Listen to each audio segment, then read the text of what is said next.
देखिए यहाँ पर आप जो ये देख रहे हैं बेसिकली सेटअप देख रहे हैं, आपका जो एक्सपेरिमेंट नंबर 1 में है तो the study of the electronic devices and component में आपका CRO है, जैसे इसको हम बोलते हैं CRO, that is called an function generator and it is called an breadboard. और ये आपके कुछ कंपोनेंट्स हैं, जैसे कि ये आपका रजिस्टिव कंपोनेंट हो गया, आपका कैपेसिटर कंपोनेंट हो गया, आपका ट्रांजिस्टर हो गया।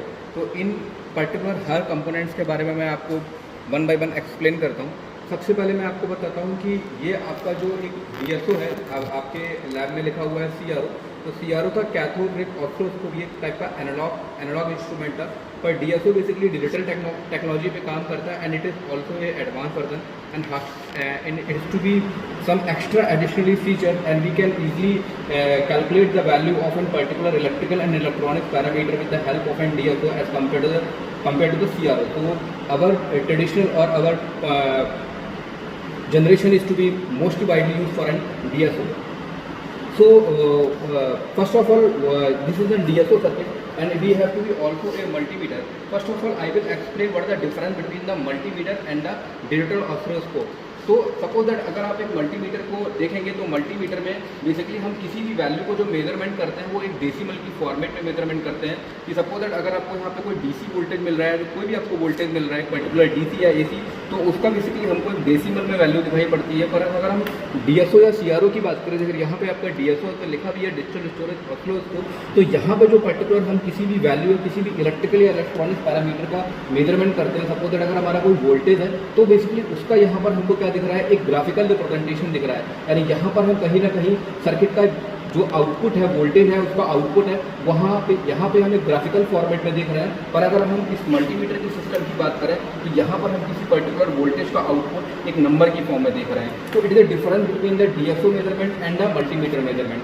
सेकंड थिंग ये है आपका फंक्शन जनरेटर। इसके नाम से क्लियर है, फंक्शन जनरेटर। जनरेटर मतलब कुछ पर्टिकुलर आउटपुट को जनरेट करना। तो जनरेटर बेसिकली यूज होता है, आपको पता है कुछ स्टैंडर्ड सिग्नल होते हैं, जैसे स्टैंडर्ड सिग्नल में आपका साइन वेव हो गया, स्क्वायर हो गया, ट्रायंगुलर वेव हो गया, इम्पल्स सिग्नल हो गया। तो ये पर्टिकुलर हमारे एक स्टैंडर्ड सिग्नल है। तो फंक्शन जनरेटर का क्या मतलब होता है कि फंक्शन जनरेटर में क्योंकि कोई भी वेव फॉर्म होती है, अगर हम simple basic standard sinusoidal signal की बात करें तो साइनसोइडल सिग्नल में हम बेसिकली दो ही पैरामीटर पे ज़्यादा अपना फोकस करते हैं। पहला उसका एम्पलीट्यूड होता है, दूसरा उसका फ्रिक्वेंसी होता है। तो फंक्शन जनरेटर क्या करता है कि यहाँ पे आपके कई सारे ऑप्शंस हैं, जैसे कि लिखा हुआ square wave, triangular wave, RAM wave, pulse wave. तो यहाँ पे हम डिफरेंट तरह की पल्सेस को जनरेट करते हैं और उस पर्टिकुलर पे यहाँ पर हमारा एक एम्पलीट्यूड वेरिएशंस भी यहाँ पर होता है। और सेकंड थिंग यहाँ पर एक वेरिएबल फ्रिक्वेंसी, आपको पता है frequency inversely proportional to 1 time. तो अगर हम फ्रिक्वेंसीज की वैल्यू को चेंज करें तो हम बेसिकली आउटपुट उसके टाइम को भी चेंज कर सकते हैं। अभी मैं आपको आउटपुट दिखाता हूँ। सबसे पहले मैं कुछ आपको बेसिक CRO के फंक्शंस को बताता हूँ। देखिए यहाँ पे क्या होता है कि अगर हम एक CRO को, अगर हम एक DSO को देखें तो DSO में बेसिकली ये जो DSO है आपका ड्यूल चैनल DSO है, बेसिकली इसको बेसिकली हम एक DSO की प्रोब बोलते हैं, जैसे DSO प्रोब। ठीक है, तो फर्स्ट ऑफ ऑल अगर हमें DSO की प्रोब को, सबसे पहले जब भी हम DSO को तो कोई टेस्टिंग करते हैं तो सबसे पहले हमें ये क्लियर होना चाहिए कि जो हमारी DSO में प्रोब लगी है that probe is to be correct और नॉट। क्योंकि अगर हमारा प्रोब में कुछ प्रॉब्लम होगी, कुछ हमारा प्रोब में प्रॉब्लम होगी तो हमारा आउटपुट जो है वो कुछ उसमें कुछ नॉइज एडिशनली ऐड हो जाएगा। तो फर्स्ट ऑफ ऑल सबसे पहले हमको वेरीफाई करना पड़ता है कि जो हमारी प्रोब है ये सही है या नहीं है। तो उसके लिए क्या करना पड़ता है, सिंपल आप इस प्रोब को यहाँ पे किसी भी 1 पॉइंट या 2 पॉइंट पे कनेक्टेड कर दीजिए, फिर आप इस पर्टिकुलर चैनल को ऑन कर दीजिए। जब इस पर्टिकुलर चैनल को आप ऑन करेंगे तो आप फिर उसके बाद ऑटो स्केल में जाइए। जब आप ऑटो स्केल में जाएंगे तो ऑटो स्केल में आपको जो आउटपुट है वो परफेक्टली आपको एक स्क्वायर में मिलेगा। अगर आपको, और उसके लिए आपको क्या करना पड़ेगा, यहाँ पे आपका बेसिकली जो कनेक्शन प्रोब है, एक ग्राउंड है और एक आपका डैमो है, तो उसमें अगर आप इन दोनों सिस्टम को कनेक्ट कर देंगे तो यहाँ पे आपको परफेक्टली स्क्वायर वेव मिलेगा। अगर ये आपको आउटपुट परफेक्टली स्क्वायर वेव नहीं मिलता है, इसका मतलब आपकी प्रोब खराब है, तो अपने उस केस में आप प्रोब को चेंज कर सकते हैं। इसीलिए DSO को मेजरमेंट करते, DSO से किसी भी वैल्यू को मेजरमेंट करते टाइम आपका प्रोब का सही होना बहुत ही जरूरी है। सेकंड थिंग, ये तो हो गया आपका प्रोब का मेजरमेंट। अब हम आपको बेसिक फंक्शंस के बारे में बताते हैं कि जैसे कि यहाँ पे अगर एक हम DSO से किसी पर्टिकुलर आउटपुट वोल्टेज को मेजरमेंट करना है तो यहाँ पे एक मेजर का बटन होता है। मेजर में बटन में जाने के बाद में यहाँ पे आप जाएंगे टाइप फ्रिक्वेंसी में। जब टाइप फ्रिक्वेंसी में जाएंगे तो यहाँ पे बहुत सारे ऑप्शंस आते हैं, यहाँ पे बहुत सारे ऑप्शंस आते हैं। सपोज दैट अगर आपको peak to peak voltage measurement करना है तो सिंपल आप इस पीक टू पीक पे एक कर्सर रखिए और उसको पुश कर दीजिए। अगर आप पुश करेंगे तो बेसिकली आपको यहाँ पे दिख रहा होगा कि जो पीक टू पीक वोल्टेज है वो 18.1 वोल्ट ये तो बेसिकली इसका DC RMS वैल्यू है, पर अगर हम पीक टू पीक वोल्टेज की बात करें तो 25.7 वोल्ट है। इस तरीके से हम अगर हम सपोज दैट यहाँ से फ्रिक्वेंसी को मेजरमेंट करना चाहते हैं तो बेसिकली हम नीचे जाएंगे और बेसिकली यहाँ पे फ्रिक्वेंसी का ऑप्शन होगा, उस फ्रिक्वेंसी का ऑप्शन को हम क्लिक करेंगे तो बेसिकली हमको सर्टिफिकेट सिस्टम की एक फ्रिक्वेंसी मिल जाएगी। इस टाइम हमारा फ्रिक्वेंसी अप्रॉक्सीमेटली 1 किलोहर्ट्ज़ है, ठीक है।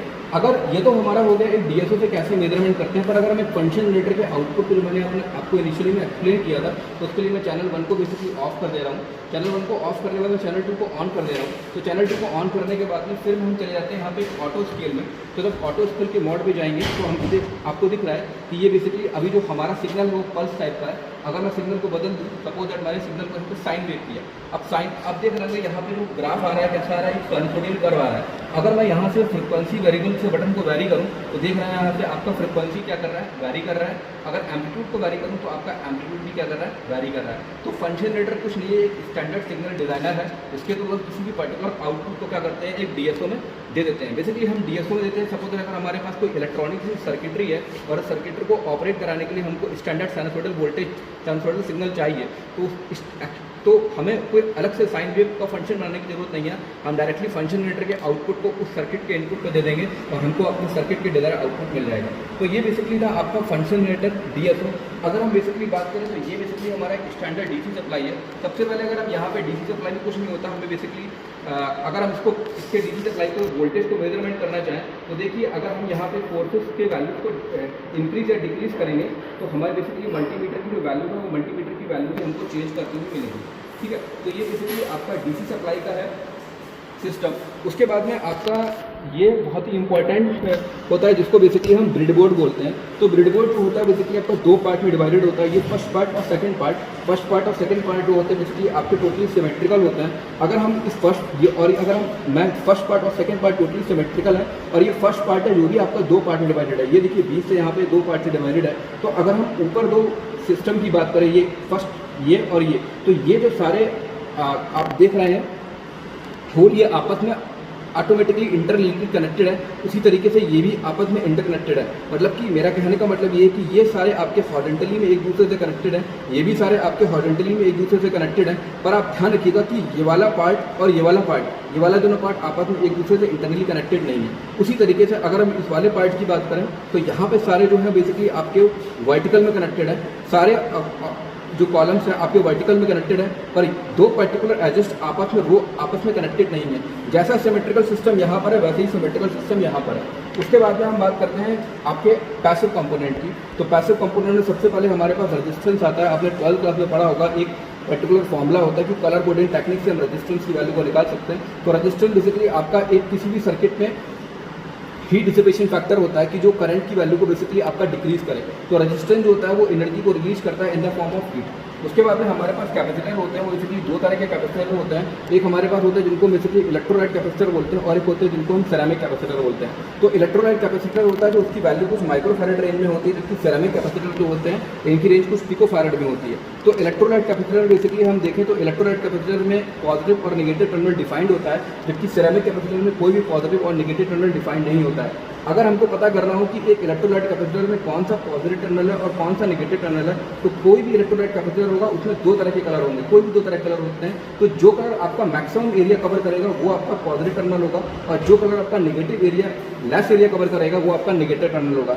बेसिकली देखा जाए तो स्टैंडर्ड इलेक्ट्रोलाइट कैपेसिटर में जो टर्मिनल आपका लॉन्ग होता है उसको हम पॉजिटिव बोलते हैं और जो टर्मिनल आपका शॉर्ट होता है उसको नेगेटिव बोलते हैं। बट बाय डिफॉल्ट कभी ऐसा होगा कि दोनों टर्मिनल आपके बराबर हैं, तो आपको इतना ध्यान रखना है कि जो टर्मिनल आपका मैक्सिमम एरिया कवर कर रहा है वो आपका पॉजिटिव होता है और जो टर्मिनल आपका कम एरिया कवर कर रहा है तो बेसिकली वो हमारा एक नेगेटिव टर्मिनल होता है।